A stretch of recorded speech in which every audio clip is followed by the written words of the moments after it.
And welcome back. In this video, I'm going to teach you about the usage of OpportunityBot and how you can tailor it to suit whatever it is you're trying to achieve at the time.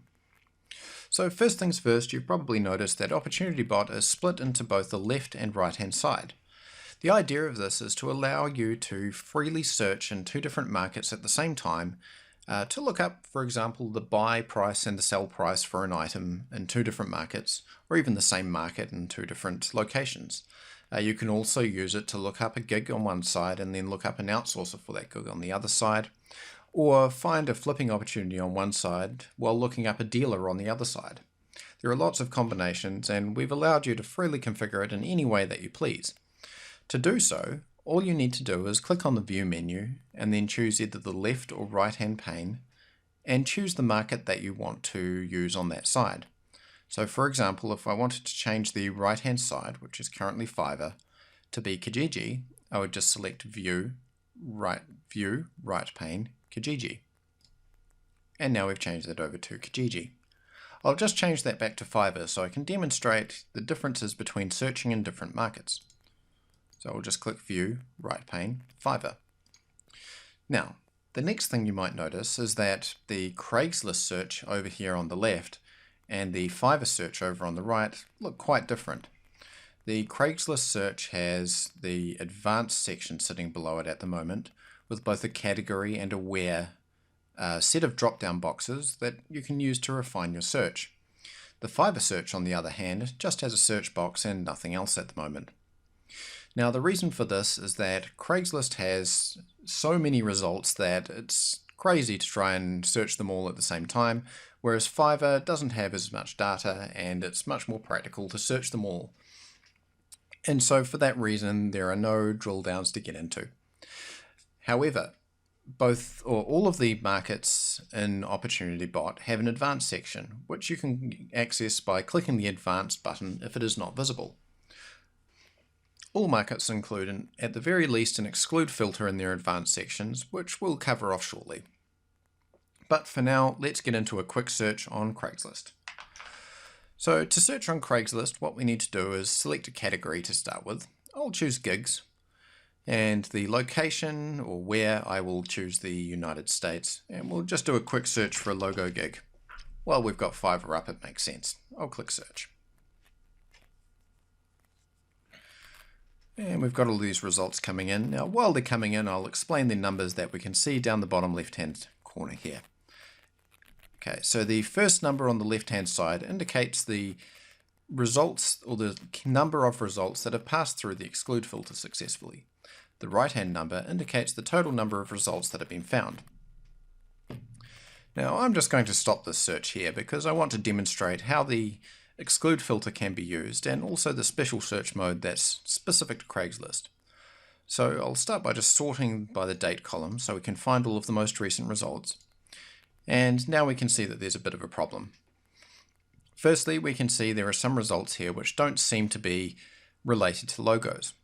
While this first search result has looking for logo designer, the second search result has perform, get airplay, make money, which doesn't sound like what we're looking for. There seem to be several other listings here which don't appear to be related to logo gigs. Now, the reason for this is that somewhere within these search results the word logo has been mentioned, but it certainly doesn't look like the type of opportunity we're looking for. Now, we have two ways of filtering these out on Craigslist. The first way is to perform the search with a prefix of title and a colon. This will make sure that the word logo is present in the title of all of the listings.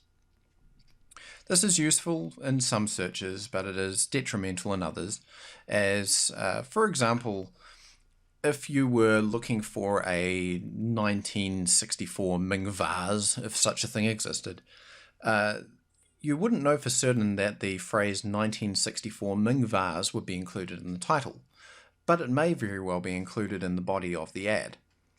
In the case of logos, though, we know that if someone's looking for a logo design, they're probably going to mention it in the title of the listing. So that's the first way.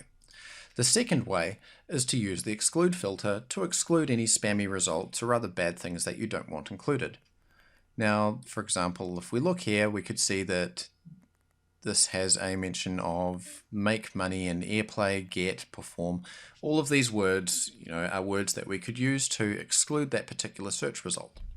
So if I added this into the exclude filter, I'll type in airplay because I don't think that will ever appear in a legitimate logo listing, and hit apply. We'll sort by the date column again, and we can see that search result has disappeared.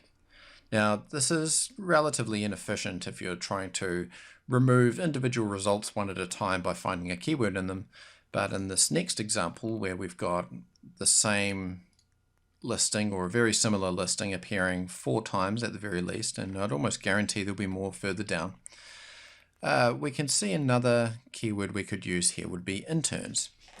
So we can add that to the exclude filter on a separate line and hit apply again.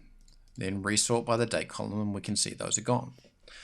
So we can see that we can quickly cut through all of the spam results and other bad results by using the exclude filter. Now I'll demonstrate using the title search mode, which is specific to Craigslist. So I'll hit search again and sort by the date column. And we can see that all of these search results have the word logo included in their title and appear to be far more targeted. Okay, that's all looking pretty good. But now let's say we want to look at one of these listings in a bit more detail.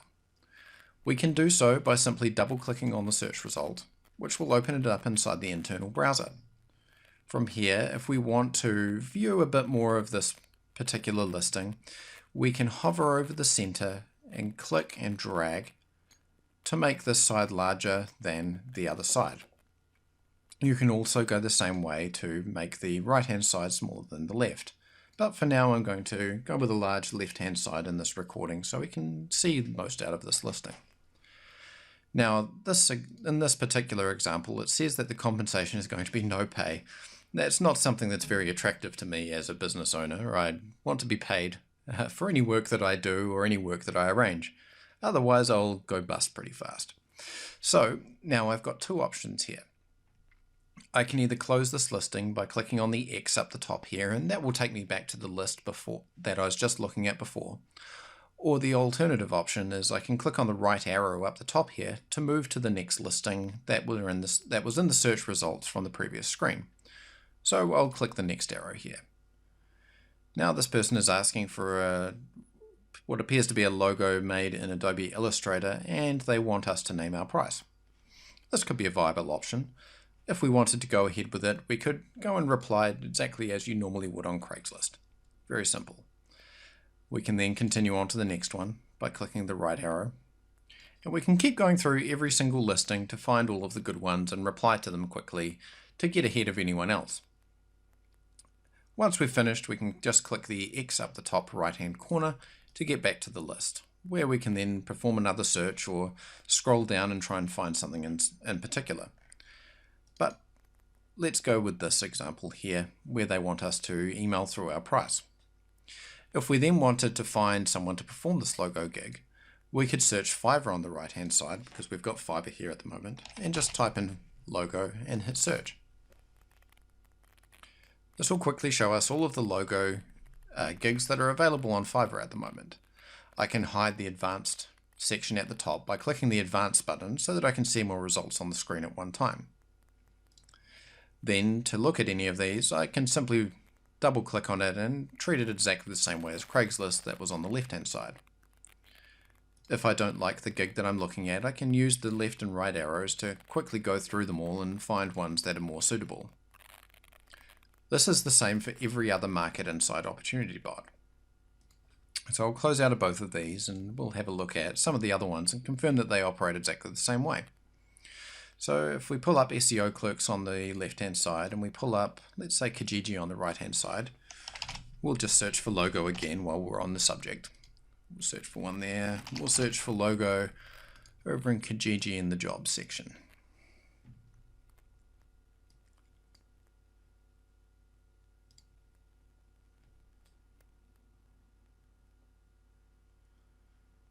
Now, unfortunately, it appears as though SEO Clerks is down at the moment of me recording this video, which is very unfortunate timing. you'll just have to unfortunately take my word for it that it operates exactly the same way as Fiverr. I will double check this before this video goes up and make sure that there was actually an issue with SEO clerks, but I have seen them down from time to time, so it's not unheard of at all. On the right hand side we can see we've got Kijiji and we've got some good search results here. Double clicking on any of these search results will open it up in Kijiji and we can navigate through them using the left and right arrows exactly as before. All of the markets operate exactly the same way.